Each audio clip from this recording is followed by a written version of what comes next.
Le monde, l'Afrique, le Cameroun en particulier, en pleurs depuis ce matin. Manu Dibango a finalement rangé son saxophone. Mesdames, Messieurs, les titres de votre 13h.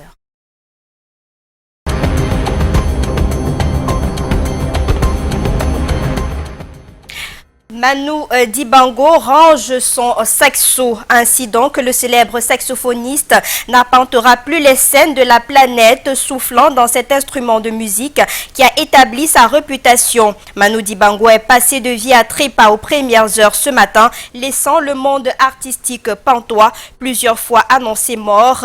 Il n'a pas pu se relever ce matin. Nous irons retrouver nos envoyés spéciaux à son domicile à Bonapriso. Union sacrée contre le Covid-19, le ministre de la Santé publique invite les Camerounais à l'union sacrée contre le mal qui répand la terreur. Au Cameroun, on est passé de 56 à 66 cas en 24 heures. Et puis le RDPC, 35 ans sans tambour ni trompette. Il y a 35 ans que le RDPC est sorti des fonds baptismaux à Bamenda dans la région du Nord-Ouest. Pas grand bruit malgré les récentes victoires électorales. Covid-19 est dans l'air.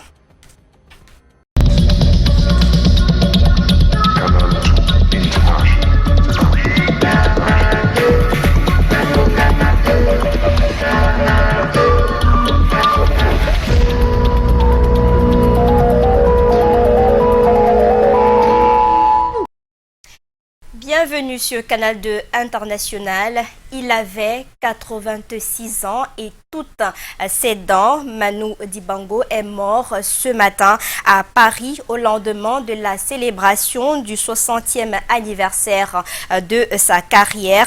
L'artiste victime du coronavirus restera dans l'histoire comme le précurseur de la world music et comme la tête de file de l'afro-jazz. Son tube planétaire, Soul Makossa, a constitué le sommet d'une carrière trépidante menée sur les scènes du monde entier. Et on va, grâce à la réalisation, pendant qu'on parle, voir les images de Manu Dibango. Sa foisonnante discographie recèle des morceaux d'exception dont de nombreux restent d'actualité. Les obsèques de Manu Dibango, selon sa famille, seront organisées dans la stricte intimité familiale.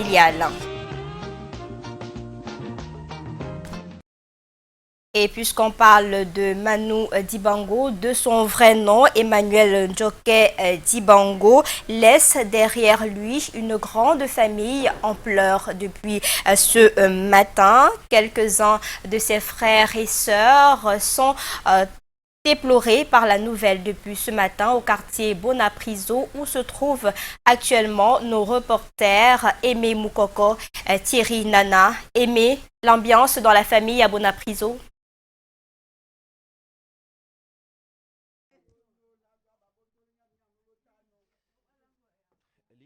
Nous sommes justement au cœur d'une des grandes familles de Pépé et Manu Dibango. Vous comprenez la consternation et le deuil qui se lie sur les différents visages. Il faut dire que sa famille paternelle comme la famille maternelle est mobilisée. Ici, nous sommes à Bonapriso. Il y en aura une autre du côté de Bonantonais qu'on pourra aller visiter tout à l'heure. Et à nos côtés, une de ses sœurs qui était très proche puisqu'ils ont partagé beaucoup de moments intenses ensemble et à mes côtés. Madame Ngombe, justement, tout à l'heure, on a eu du mal à essuyer cela. Ingo, qui m'a toujours appelé Ingo. C'est mon frère qui m'aimait beaucoup. En tout cas, on s'aimait à la famille. Il y avait de l'amour entre nous. Hein? J'ai bénéficié beaucoup de choses à travers Manu, qui n'est autre que mon frère. Sa maman était l'aînée de la famille Ebongedine. Alors, maman, nous, aujourd'hui, on pleure un grand homme qui est resté immortel dans les mémoires pour ce qu'il a apporté au monde. Quelle est l'une des plus grandes valeurs que ses petits-fils, ses fils, ses arrière-petits-fils et tous ceux qui l'ont connu, on a vu les Rinjo tout à l'heure, qu'est-ce qu'on peut garder de lui de plus positif à partager en ces temps difficiles? Je pense que son amour. Son amour, parce que je ne peux pas parler de Manu pour l'instant. Vraiment, je suis sur le choc. Je ne peux rien parler peut-être après. Mais il y avait de l'amour, beaucoup d'amour. En tout cas, un amour qu'on a pu partager et quelques souvenirs encore comme cette étoile. Des souvenirs qui vont rentrer forcément dans un musée pour la culture africaine, la culture du monde. Pépé Manou s'en est allé et une des personnes qui, avec nous au quotidien sur Canal 2, Maman Essoka, Patience Essoka, elle aussi fait partie de cette grande famille. C'est avec le cœur métrique que nous renvoyons l'antenne pour ce 13h. Aimé Moukoko, Thierry Nana pour Canal 2 International.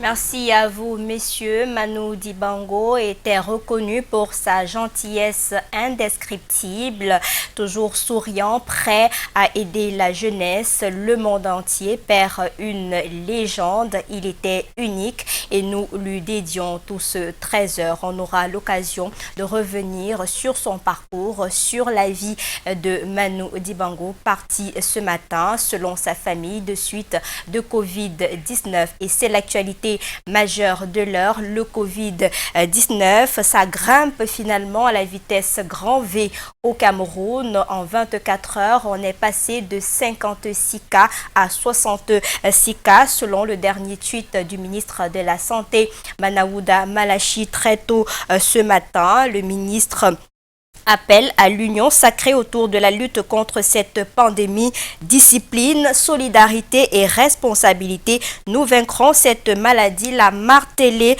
le ministre de la Santé en rapport avec le confinement tel qu'annoncé dans les réseaux sociaux. Le patron de la Santé précise dans un autre tweet qu'aucun confinement total n'est à l'ordre du jour dans les villes de Douala et Yaoundé. Cette rumeur n'est qu'une pure manipulation. Toute mesure additionnelle sera communiquée à temps réel. Nous y reviendrons. Et depuis hier également, cette nouvelle fait également le tour des réseaux sociaux. Le décès du patient Achille Essomé Moukouri, décédé au service Covid de l'hôpital Lakintini de Douala. Il a été inhumé nuitamment par le personnel de la santé, transporté dans une ambulance hier. L'annonce de son décès a donc fait le tour des médias.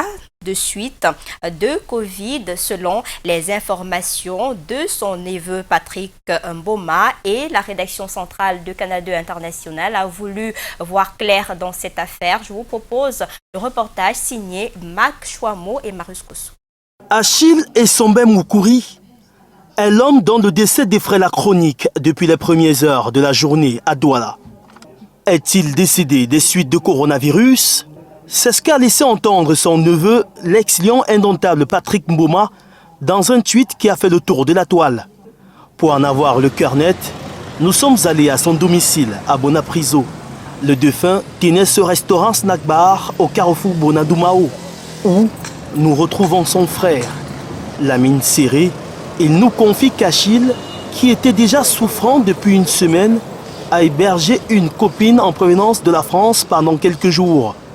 Cette dernière avait échappé à la quarantaine du fameux vol Air France arrivé au Cameroun au soir du 16 mars dernier par l'aéroport international de Douala. La santé du défunt s'étant dégradée dans la nuit de samedi, il a été admis aux urgences de la clinique la plus proche, hier dimanche aux alentours de 7 h. C'est ici, dans ce centre de cardiologie, qu'il a reçu les premiers soins. Le patient était dans une détresse respiratoire alarmante. Au moment où il arrive même, l'ensemble des symptômes dont je vous ai parlé permettent d'avoir un diagnostic de présomption haute suspicion de Covid-19. Si on l'a envoyé dans cette unité, ça veut dire que la clinique a posé son diagnostic. Jusqu'à présent, aucune raison officielle n'est avancée sur les causes réelles du décès d'Achille Essomé Moukouri, âgé de 63 ans. Joint au téléphone, le professeur Richard Njok, directeur de l'hôpital Lakintini, a démenti ce qu'on lui attribue sur les réseaux sociaux comme étant les vraies raisons du décès de l'infortuné. Le responsable du point focal traitement du coronavirus dans la ville de Douala ne nous donne aucune précision sur la question. En définitive, on ne sait donc pas ce qui a conduit l'oncle de Patrick Mboma à la mort de l'hôpital Lakintini. Repose désormais en paix puisqu'il a été enterré nuitamment hier à Bonapriso. Nous y reviendrons certainement puisque l'enquête se poursuit. Et parmi les batteries de mesures prises par le gouvernement camerounais pour limiter la propagation du Covid-19 au Cameroun, l'interdiction de la surcharge dans les taxis et sur les motos-taxis, un tour dans la ville de Douala. La mesure semble ne pas être respectée par les conducteurs de motos-taxis qui exigent la baisse du prix du carburant. Junior Roussin. Sur des centaines de kilomètres parcourus dans la ville de Douala, on croise encore des mototaxis restés en zone de confort, la surcharge. Le client nous oblige à bâcher parce que le client, si un tarif peut-être on paye 400, n'est-ce pas? On paye 400 bâchements, ça veut dire 200. Le client, tu lui demandes au client, on a demandé de ne plus bâcher. Paye au moins 60 pour que je puisse t'accompagner. Il te dit, je paye mes 200, si tu veux, tu bâches même 50 personnes, ça ne me gêne pas. Hein? Le carburant, on paye le litre du carburant à combien? Si nous on porte à 200, francs, nous, on va se retrouver avec quoi? La mesure prise par le gouvernement pour limiter la propagation du coronavirus est ainsi bafouée par ces mototaximens. Et face à cela, le syndicat des conducteurs professionnels des mototaxis du Cameroun réagit. Chaque mototaxi doit s'appliquer, doit s'aligner à la réglementation en vigueur. Même les clients, si nous trouvons un client qui a accepté qu'on le bâche, nous allons lui descendre sur la moto. Et nous disons à tous les mototaxis qui ont l'habitude de porter des blousons à plusieurs reprises, nous ne voulons plus voir dans la vie de Douala les mototaxis sales. C'est donc là un bras de fer entre le syndicat et quelques conducteurs véreux de mototaxis qui exigent que la mesure soit accompagnée pour une mise en application effective. Bon, comme le public a refusé le bâchement, nous on veut qu'on réduise le prix du carburant, on met à 250 francs. Nous on ne doit plus bâcher. Là alors maintenant, nous on va marcher selon la loi du président de la République. Cependant, le syndicat insiste sur le respect des mesures prises par le gouvernement et invite ces derniers à se conformer à la loi sous peine de lourdes sanctions. Nous allons prendre les mesures qui s'imposent pour pouvoir sanctionner ce type de mototaximens. Dans tous les mototaxis, à partir de ce jour, comme nous déclarons, nous ne voulons plus voir le bâchement. Pas parce que nous voulons leur faire du mal, tout simplement parce que nous voulons protéger des vies. Dès jeudi prochain, le syndicat des conducteurs professionnels des mototaxis du Cameroun entend déployer des agents sur le terrain pour veiller au respect des mesures du gouvernement par les mototaximens de Douala et d'ailleurs. Et en cette période de crise sanitaire au Cameroun, le quotidien rime désormais avec confinement dans les ménages basés dans le sud Cameroun, précisément à Ebolova. Vivre en confinement sans eau potable est catastrophique selon les familles. Le reportage est signé Ambroise Fogui.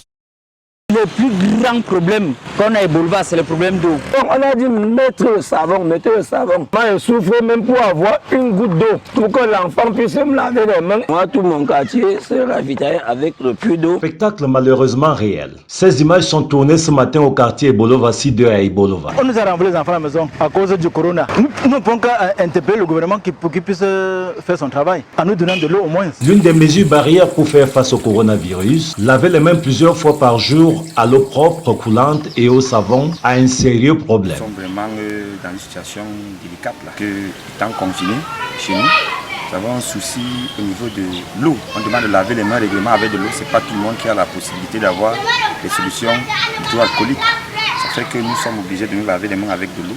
Si l'eau ne coule pas à Ebolova, avec les enfants que nous avons, les petits-enfants, comment est-ce qu'on va s'en sortir? On est obligé d'utiliser l'eau du puits. Il y a la peur du confinement, il y a la peur des besoins de première nécessité. L'eau aussi, au niveau de l'eau, c'est difficile. On ne sait pas où demain on ira. Ne laissez personne de côté. Cette injonction magnanime des Nations Unies à propos de l'eau pour atteindre la cible de l'objectif 6 a encore du chemin. Plus de 1000 personnes puisent ce point d'eau. Nous sommes assaillis par la population qui, tous les 1 heure, 2 heures, viennent, ne serait-ce que pour avoir 1 ou 2 bidons afin de résoudre les problèmes liés à l'eau dans leur domicile. C'est quelques rares puits améliorés qui laissent encore couler le très précieux liquide ici. Pas encore de cas signalés de Covid-19 dans la région. Mais lorsque l'eau, le liquide primordial, vient à se raréfier en période de confinement, l'on est en droit de dire que sans eau, la pratique de vie est extrêmement limitée. D'ailleurs, on devrait s'y pencher urgemment, car ici, et c'est pour le regretter, les messages barrières peinent toujours à rentrer dans les usages chez certains Camerounais. À votre suite, Ambroise, cette problématique préoccupe également les habitants du quartier Nkol Etam. C'est à Ambam qui réclament également de l'eau potable en cette période de lutte contre le Covid-19. Des précisions avec Monique Naoussi Fosso et Narcisse Enama. Le quartier Nkol Etam, situé en plein cœur de la ville d'Ambam, souffre du manque d'eau potable. Ce cours d'eau appelé Madonna est la seule source de ravitaillement pour ses habitants qui ne savent plus où donner de la tête. Nous buvons l'eau du forage puisque c'est même une denrée rare en ces lieux où après la sécheresse, nous souhaitons d'abord que si le gouvernement peut faire quelque chose, à ce que notre quartier bénéficie d'un puits de forage. Après avoir puisé cette eau, la plupart la désinfectent par ébullition. Elle est à la fois utilisée pour le ménage et à la cuisine. Les parents craignent davantage pour leurs enfants qui ne sont pas promptes à se protéger contre le Covid-19. Pour la maison, on essaie un peu de suivre les règles que le président avait dit, se laver les mains et rester stable, ne pas laisser que les enfants se baladent n'importe comment. On n'a pas assez d'eau potable parce qu'on a vraiment des problèmes d'eau. Cette absence d'eau potable dans cette localité de la région du Sud Cameroun entretient une psychose. Les populations appellent les pouvoirs publics à prendre des mesures. On essaie d'appliquer les mesures que le gouvernement a prônées. Nous n'avons pas de l'eau potable en abondance puisque les forages de temps à autre sont fermés. L'eau qui est ici en Bam, c'est vraiment décourageant. C'est vraiment l'eau qui peut bien nous causer la maladie, plusieurs maladies. En attendant une adduction en eau potable, le Covid-19 fait des victimes non loin de cette localité. Pour éviter d'autres victimes, toutes les frontières terrestres, aériennes et maritimes de la région du Nord-Ouest fermées depuis minuit. Le communiqué est signé du gouverneur de la région du Nord-Ouest, Adovlele l'Afrique. Il précise que seuls les véhicules, bateaux et avions transportant les produits essentiels ne sont pas concernés par cette mesure. Cet acte administratif met en garde les commerçants et autres qui tenteraient une augmentation de prix de produits de première nécessité. Et on nous apprend à l'instant que le vol Kenya Airways, avec à son bord plus de 70 Camerounais bloqués à Nairobi, vient d'atterrir à l'aéroport de Yaoundé-Simalène. Nous y reviendrons. Toujours dans l'actualité, nous sommes le 24 mars et c'est jour anniversaire du Rassemblement démocratique du peuple camerounais, le RDPC, une célébration qui intervient dans un contexte marqué par la crise sanitaire due au Covid-19. C'est le 35e anniversaire et on va aller retrouver Brand Kamga pour prendre les nouvelles de cet anniversaire qui se déroule dans un contexte particulier. Brand, bonjour.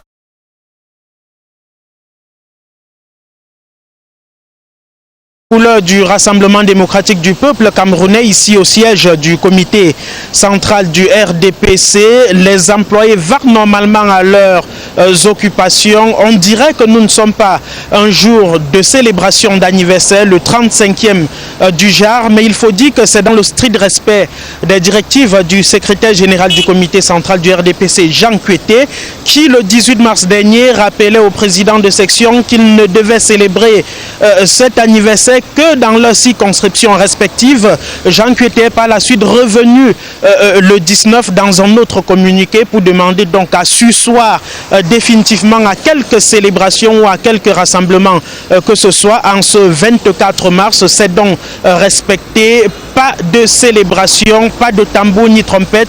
Et il faut le dire, c'est une grande première, ceci à cause du coronavirus qui ne cesse de se propagés. On en est à 66 cas en ce 24 mars et ce matin encore, le secrétaire général adjoint du comité central du RDPC, Grégoire Wona, dans un tweet, a souhaité tout simplement bonne fête à tous les camarades du parti tout en leur demandant de respecter les mesures sanitaires prises par le gouvernement camerounais et bien sûr de l'Organisation mondiale de la santé.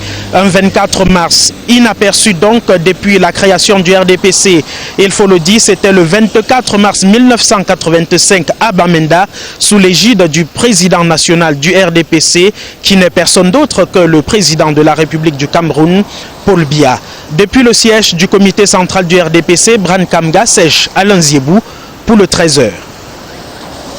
Merci Brand et on va rester toujours à Yaoundé. De nouveaux magasins pratiquant la surenchère fermés à Yaoundé en cette période de confinement dans les domiciles. Le ministre du Commerce Luc Malgoire Atangana était sur le terrain hier à Yaoundé. Des précisions avec Karel Mezatia Choya et Alain Gislankanga.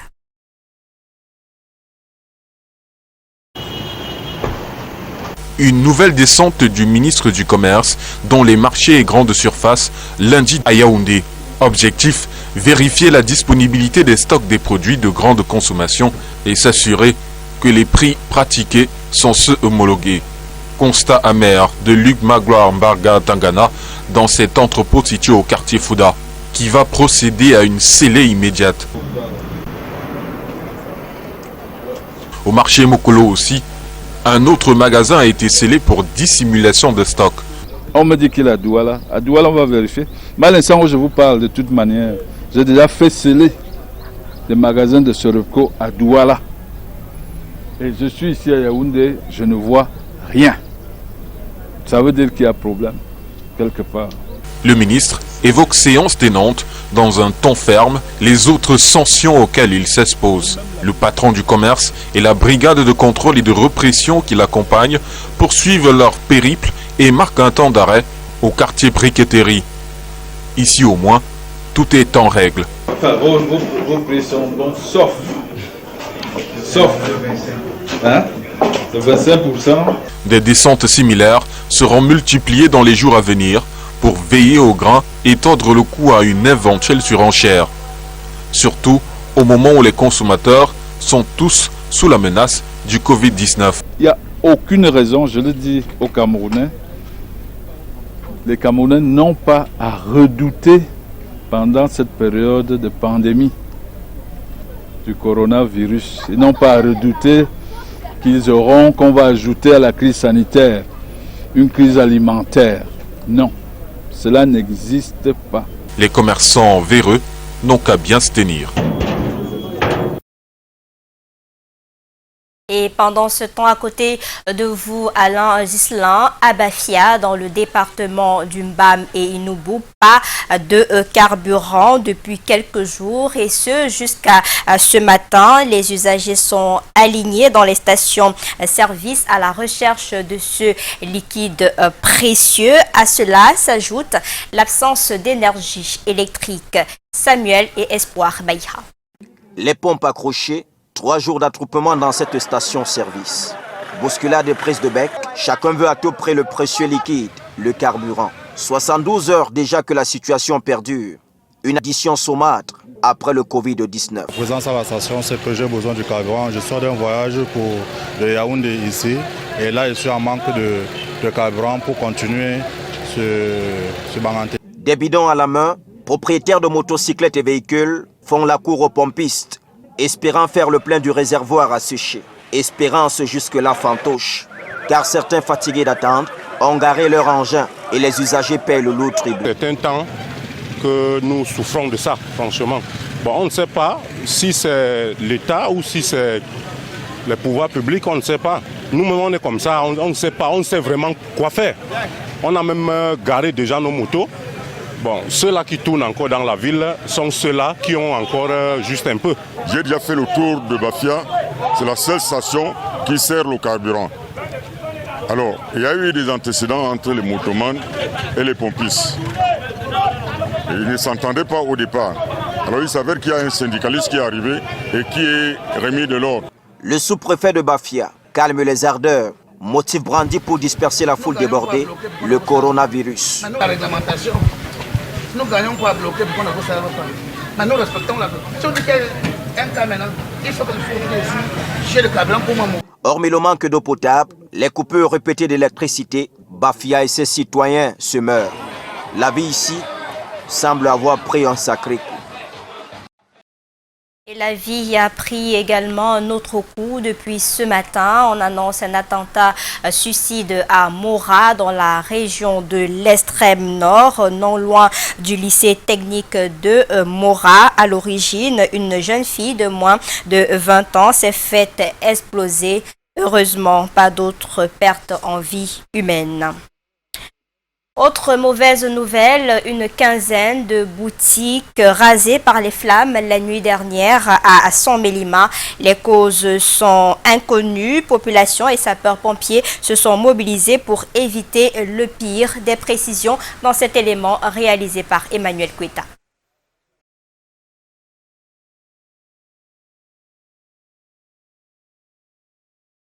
Le reportage sur cet incendie survenu la nuit dernière à Saint-Mélima. On reviendra certainement sur cette information dans nos prochaines éditions. Le temps pour nous de prendre finalement une bonne nouvelle. Le Cameroun porté à la tête du conseil d'administration de l'université régionale maritime. Le ministre des Transports, Jean-Ernest Masséna Ngalé Bibéhé, tiendra le gouvernail pendant 2 ans. Décision prise au cours de la 23e session de ce conseil tenu à huis clos à Yaoundé. Arnaud Guéfac. Le geste est fort, coup d'une passation de pouvoir à la tête du conseil d'administration de l'université régionale maritime, le temps de sa 23e session à Yaoundé. Au nom du ministre des Transports, le secrétaire général reçoit le drapeau de l'institution. Le conseil d'administration revient au Cameroun. Donc, le ministre des Transports sera à partir de maintenant le président du conseil d'administration de l'université régionale maritime. Nous espérons que le Cameroun est de retour et nous allons faire ce qui est possible pour que les pays membres collaborent pour la bonne marche de l'institution. Experts et responsables des 5 pays membres ont passé 3 jours de conclave avec un point d'honneur sur la politique financière, budget adopté, recommandations données pour faire de cette université basée au Ghana un véritable pôle de formation dans le jeu de coopération maritime entre le Cameroun, le Ghana, la Gambie, le Libéria et la Sierra Leone. Nous avons recommandé au conseil d'administration de procéder à une hausse de salaire et si nous nous mettons en prévention, sachant que si la crise du Covid-19 perdure, il y aura des incidents. Le poste de directeur académique revient désormais à un Camerounais, le docteur Denis Satenja. Paul Biya a été fait docteur honoris causa de la Regional Maritime University pour ses efforts et son soutien constant. Le conseil d'administration s'est tenu finalement à huis clos à cause des mesures de restriction gouvernementales relativement à la lutte contre le Covid-19. Bon vent au ministre du Transport. Et puis on termine en sport. La réhabilitation du stade de la réunification de Douala est à sa phase de finition. C'est justement à cette occasion que Narcisse Mollet Kombi, ministre des Sports et de l'Éducation physique, et l'entreprise canadienne Magil ont signé hier une convention pour les travaux complémentaires et la maintenance de cette infrastructure sportive de qualité. Marc-Lionel Chouamou. Une délégation du ministère des Sports et de l'Éducation physique au stade de la réunification de Douala ce lundi après-midi. Détrompez-vous, elle n'est pas là en prélude du CHAN 2020 reporté pour cause de coronavirus, mais plutôt pour s'assurer de la réhabilitation complète de cette enceinte de 38 500 places. Narcisse Mollet Kombi et l'entreprise Magil, en charge des travaux, signent une convention pour les 12 mois à venir dans une salle VIP qui respecte les mesures sanitaires. Il fallait procéder en préalable au début des travaux à la signature de ce contrat qui fixe le cadre juridique de la matérialité et de la consistance des travaux à exécuter pour pouvoir donner sens et consistance aux très hautes instructions du président de la République. D'où la présente cérémonie qui s'est tenue dans la plus grande sobriété et dans le strict respect. Retenu pour le CHAN, le stade de la réunification de Douala avait encore besoin d'aménagement et d'amélioration en vue de la CAN 2021, plus exigeante en matière de qualité. L'entreprise canadienne en est consciente. Après la réception définitive qui a eu lieu le 17 mars avec le ministère des Sports, nous entamons une seconde phase contractuelle qui démarre ce jour, basée sur, dans un premier temps, l'agencement et les travaux des parkings et de voies de stationnement. En plus de bonifier ce stade, McGill aura la charge de former du personnel camerounais pendant près d'1 an afin d'assurer la maintenance de ce joyau. C'est la fin de ce 13h à l'édition. Samuel Baïha, notre stagiaire, relayé à Yaoundé par Delphine Fonkou-Téné. Nous dédions ce 13h en la mémoire de Manu Dibango. On vous laisse sur les notes de musique ou les notes de saxophone. Bonne journée.